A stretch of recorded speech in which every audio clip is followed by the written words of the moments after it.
اعوذ باللہ من الشیطان الرجیم بسم اللہ الرحمن الرحیم الحمد للہ رب العالمین الصلاۃ والسلام علی اشرف الانبیاء والمرسلین وعلی آلہ الطیبین الطاہرین المعصومین سیما بقیت اللہ فی الارضین روحی و ارواحنا الفدا وافوض امری الی اللہ ان اللہ بصیر بالعباد لا حول ولا قوۃ الا باللہ العلی العظیم حسبنا اللہ ونعم الوکیل ونعم المولا ونعم النصیر اما بعد فقد قال اللہ تبارک و تعالی فی کتابہ المجید وفرقانہ الحمید وقولہ الحق وهو اصدق الصادقین اعوذ باللہ من الشیطان الرجیم بسم اللہ الرحمن الرحیم کنتم خیر امۃ اخرجت للناس تأمرون بالمعروف وتنہون عن المنکر وتؤمنون باللہ ولو آمن اہل الکتاب لکان خیرا لہم منہم المؤمنون و اکثرهم الفاسقون۔ سامعین محترم، مبالیان حیدر کرار،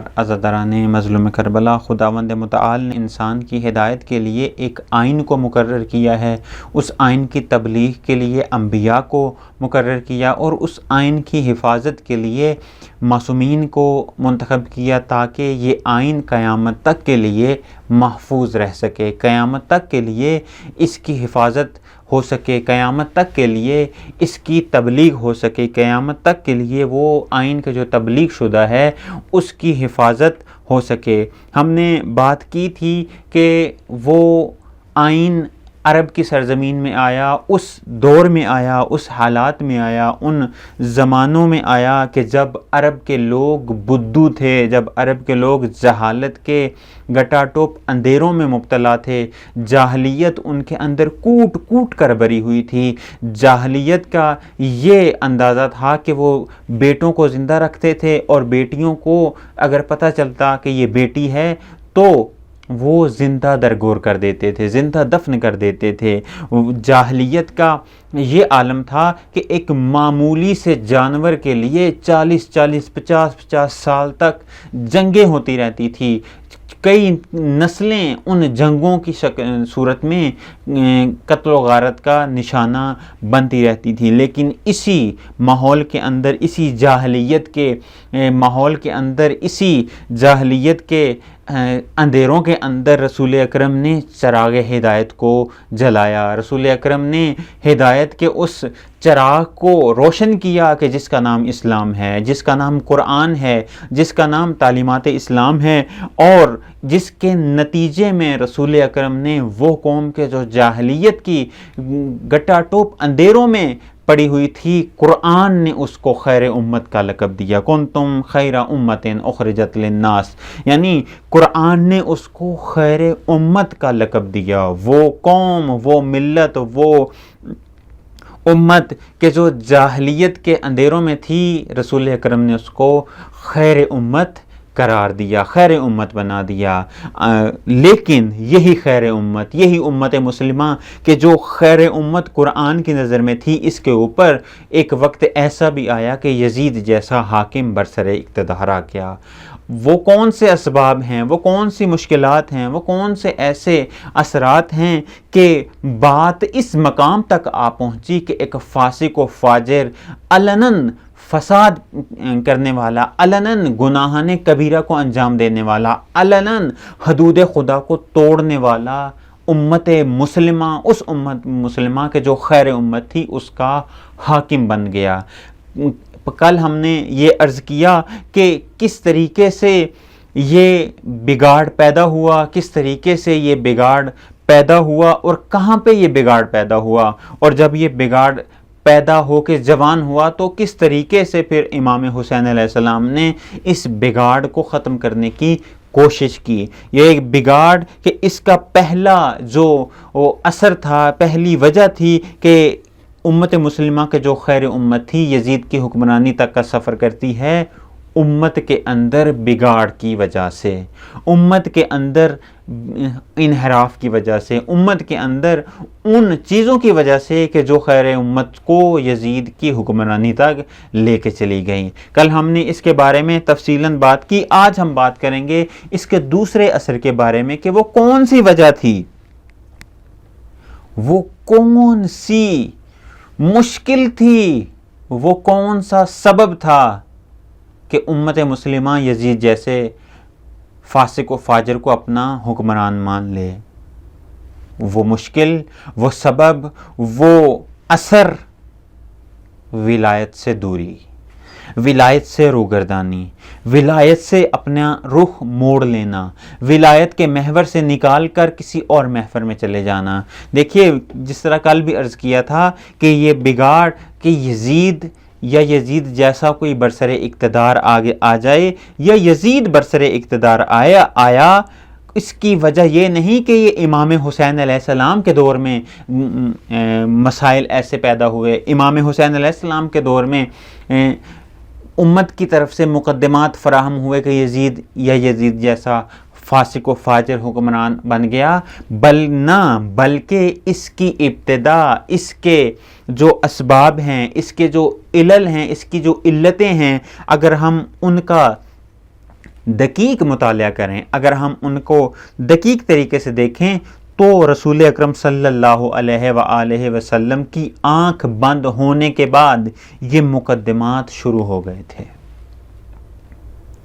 وہ مقدمات جس طرح پہلے عرض کیا کہ امت بگاڑ کی طرف چلی گئی، امت کے اندر پہلا بگاڑ، امت کے اندر پہلا انحراف بعد از رسول علی کو چھوڑ کے سقیفہ کی ولایت کا اقرار کرنا ہے، سقیفہ کی خلافت کا اقرار کرنا ہے، علی کی خلافت کو چھوڑ کر سقیفہ کی خلافت کی طرف جانا، یہ پہلا بگاڑ تھا۔ اور دوسرا بگاڑ یہ کہ ولایت سے روگردانی، رسول اکرم صلی اللہ علیہ وآلہ وسلم کی آنکھ بند ہوتے ہی لوگوں نے ولایت سے منہ موڑ لیا، لوگوں کو ولایت سے دور کیا گیا، لوگوں کو کہ جن کی زندگی ولایت کے محور میں گھوم رہی تھی، ولایت کے سرکل میں گھوم رہی تھی، لامحالہ رسول کی آنکھ بند ہوتے ہی وہ محور ولایت لوگوں کی زندگیوں سے نکل گیا۔ یہ قرآن نے بھی یہ کہا ہے کہ انما ولیکم اللہ والرسول والذین آمنوا الذین یقیمون الصلاۃ ویؤتون الزکاۃ وہم راکعون۔ ایک تمہارا اللہ ولی ہے، ایک تمہارا رسول ولی ہے، اور ایک وہ شخص ولی ہے کہ جس نے حالت رکوع میں زکوٰۃ دی۔ اور تمام مفسرین نے، تمام محدثین نے یہ متفقہ طور پر لکھا ہے کہ سوائے اس روئے زمین پر ایک شخص کے کسی اور نے حالت رکوع میں زکوٰۃ نہیں دی، اور وہ شخص علی ابن ابی طالب ہے۔ قرآن نے خدا کی ولایت، رسول کی ولایت اور علی ابن ابی طالب کی ولایت کو واجب قرار دیا ہے۔ اسی لیے تو رسول اکرم صلی اللہ علیہ وآلہ وسلم نے غدیر خم کے مقام پر کیا کہا؟ من کنت مولا فہذا علی مولا۔ اور اس جملے سے پہلے رسول اکرم نے ایک اعتراف لیا تمام مسلمین سے۔ کیا اعتراف لیا؟ کہ کیا میں تمہاری جانوں پر تم سے زیادہ حق تصرف رکھتا ہوں یا نہیں؟ یہ رسول اکرم نے یہ مقدمہ بنایا کہ کیا میں تمہاری جانوں پر تم سے زیادہ حق تصرف رکھتا ہوں یا نہیں؟ سب نے کہا قالوا بلا یا رسول اللہ، آپ ہماری جانوں پر ہم سے زیادہ حق تصرف رکھتے ہیں، حق ولایت رکھتے ہیں، حق حاکمیت رکھتے ہیں، حق سرپرستی رکھتے ہیں۔ تو پھر رسول اکرم نے کیا کہا؟ من کنت مولا فہذا علی مولا۔ پس اگر میں تمہاری جانوں پر تم سے زیادہ حق تصرف رکھتا ہوں، حق ولایت رکھتا ہوں، حق حاکمیت رکھتا ہوں، حق سرپرستی رکھتا ہوں، تو اسی طریقے سے میرے بعد تمہاری جانوں پر حق ولایت، تمہاری جانوں پر تم سے زیادہ حق ولایت، تمہاری جانوں پر تم سے زیادہ حق تصرف، تمہاری جانوں پر تم سے زیادہ حق حاکمیت، تمہاری جانوں سے تم سے زیادہ حق سرپرستی علی ابن ابی طالب رکھتے ہیں۔ من کنت مولا فہذا علی مولا، جس کا میں مولا ہوں اس کا علی مولا ہے،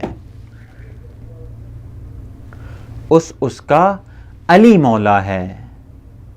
اور یہ لوگوں کو معلوم ہو گیا تھا کہ اگر بعد از رسول امت کی زمام علی کے ہاتھ میں آ گئی، ہمارے تمام مفادات خطرے میں آ جائیں گے۔ وہ مسلمان، وہ جید صحابہ کہ جو مکہ کا سخت ترین دور گزار چکے تھے، لیکن مدینہ میں آ کے مشکلات کا شکار ہو گئے۔ ایک مفسر نے بہترین جملہ لکھا ہے کہ وہ دور کے جو مشکل ترین دور تھا صحابہ صبر کر گئے، اور جب آسائشوں کا دور آیا تو صحابہ کا ایمان متزلزل ہو گیا۔ صحابہ جان چکے تھے، افراد جید ترین افراد امت مسلمہ کے خواص اس دور کے جان چکے تھے کہ اگر بعد از رسول علی کو حاکمیت مل گئی تو ہماری جو مفادات ہیں، ہمارے جو منصوبے ہیں، ہمارے جو اہداف ہیں، ہماری جو ذاتیات ہیں، وہ تمام کے تمام منہدم ہو جائیں گی۔ اس لیے بعد از رسول تدفین رسول سے پہلے سقیفہ میں جا کر ولایت سے امت کا رخ موڑ دیا گیا۔ وہ ٹریک جو رسول اکرم نے غدیر خم کے مقام پر واضح اور روشن طریقے سے امت کو نہ صرف بتایا بلکہ دکھایا، اس ٹریک سے بعد از رسول قبل از تدفین امت کے ٹریک کو تبدیل کر کے سقیفہ والے ٹریک کی طرف امت کو لے آیا گیا۔ اور در حقیقت تاریخ اسلام کی امت مسلمہ کے اندر سب سے پہلی اور بڑی دہشت گردی ٹیرورزم سقیفہ کے میدان میں شروع ہوئی، سقیفہ کے محل سے شروع ہوئی کہ جس میں لوگوں کا رخ ولایت سے موڑ کر کسی اور طرف کر دیا گیا، لوگوں کے محور ولایت کو توڑ کر کسی اور طرف لوگوں کے محور زندگی کے محور کو موڑ دیا گیا۔ اور یہ سبب بنا کہ وہ امت کے جو جہالت کے گٹا ٹوپ اندھیروں میں چھپی ہوئی تھی وہ خیر امت کی طرف آئی۔ اس امت کا سفر دوبارہ جہالت کی طرف موڑ دیا گیا، اور یہ بات قرآن کریم کے اندر واضح طور پر موجود ہے۔ اس خطرے کو خداوند متعال نے کیا کیا؟ قرآن کے اندر بیان کیا، اور رسول اکرم صلی اللہ علیہ وآلہ وسلم کی زبانی اس کو کیا کیا؟ بیان فرمایا۔ کیا فرمایا؟ وما محمد الا رسول، اور محمد تو فقط رسول ہیں، قد خلت من قبلہ الرسل، اس سے پہلے بھی بہت سارے رسول گزرے ہیں۔ افإن مات او قتل انقلبتم علی اعقابکم، پھر کیا اگر وہ مر جائیں یا ان کو قتل کر دیا جائے، اگر وہ وفات پا جائیں، اس دنیا سے پردہ کر جائیں، یا ان کو قتل کر دیا جائے، ان کو شہید کر دیا جائے، وَمَن يَنْقَلِبْ عَلَىٰ عَقِبَيْهِ، تو کیا تم الٹے پاؤں واپس پلٹ جاؤ گے؟ اشارہ ہے اس چیز کی طرف، اور یہ چیز مقدمہ بنی وفات رسول، انتقال رسول، اور بعض روایات کے مطابق شہادت رسول، کہ یہ مقدمہ بنی کہ لوگوں کا رخ ولایت سے موڑ کر کسی اور طرف کر دیا گیا، لوگوں کا ٹریک اسلام سے موڑ کر کسی اور اسلام کی طرف کر دیا گیا، لوگوں کا رخ علی سے موڑ کر کسی اور طرف کر دیا گیا، لوگوں کا رخ غدیر سے موڑ کر سقیفہ کی طرف کر دیا گیا۔ فَلَن يَضُرُّ اللَّهَ شَيْئًا، اور جو کوئی الٹے پاؤں پھر جائے گا، یعنی واپس پلٹ جائے گا، جاہلیت کے دور میں چلا جائے گا، وَسَيَجْزِيَ اللَّهُ الشَّاكِرِينَ، تو اللہ کا کچھ نہیں بگاڑے گا، اور اللہ شکر گزاروں کو ثواب دے گا، یعنی جزا دے گا اللہ شکر گزاروں کو۔ اس آیا کے اندر خداوند متعال کیا ارشاد فرمانا چاہ رہا ہے؟ خداوند متعال نے اس آیا کے اندر اس انحراف کی طرف اشارہ کیا ہے، اس انحراف کی پیشن گوئی کی ہے کہ اگر رسول تم سے اٹھا لیے جائیں تو کیا تم جاہلیت کی طرف پلٹ جاؤ گے؟ کیا تم اس رستے کی طرف پلٹ جاؤ گے جس رستے سے تم آئے ہو؟ کیا تم اس گمراہی کی طرف پلٹ جاؤ گے جس گمراہی سے نکل کے تم آئے ہو؟ کیا تم اس چیز کی طرف، اس ماحول کی طرف پلٹ جاؤ گے کہ جو ماحول تمہیں امت مسلمہ خیر امت بننے سے پہلے ملا تھا؟ یہ خطاب ہے خیر امت کو اس وقت کہ جب رسول اس دنیا سے جا رہے ہیں، تو خداوند متعال ارشاد فرما رہا ہے کہ آیا تم واپس پلٹ جاؤ گے جاہلیت کی طرف؟ اور یہ آغاز تھا یزید کی حکمرانی کے لیے، مقدمہ تھا کہ بعد از رسول لوگ جاہلیت کی طرف پلٹ گئے. میں نے جس طرح پہلے بھی عرض کیا کہ جب علی کو علی کا حق ملا تو علی نے کہا کہ میں وہ حکومت قائم کروں گا کہ جو تمہاری عقلیں بھی برداشت نہیں کر سکیں گی. کیا تھا کہ لوگ جاہلیت کی طرف چلے گئے تھے.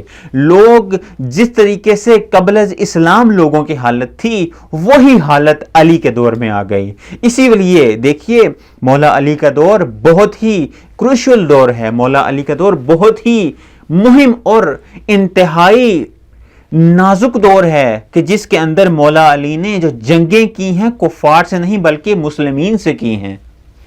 کیوں؟ اس لیے کہ لوگوں کا ٹریک چینج کر کے لوگوں کو ہدایت سے جاہلیت کی طرف موڑ دیا گیا. اور یہی سبب بنا کہ جب علی کی ولایت کا اعلان ہوا تو لوگوں نے انکار کر دیا. جب علی کی حاکمیت کا اعلان ہوا لوگوں نے انکار کر دیا. جب علی کی ولایت و امامت کا اعلان ہوا لوگوں نے زبانی تو قبول کیا لیکن جیسے ہی رسول نے آنکھ بند کی سقیفہ کے اندر عملی طور پر علی کی ولایت کا انکار کیا. اور یہ سبب بنا کس چیز کا؟ علی کی شہادت کا. یہ سبب بنا کس چیز کا؟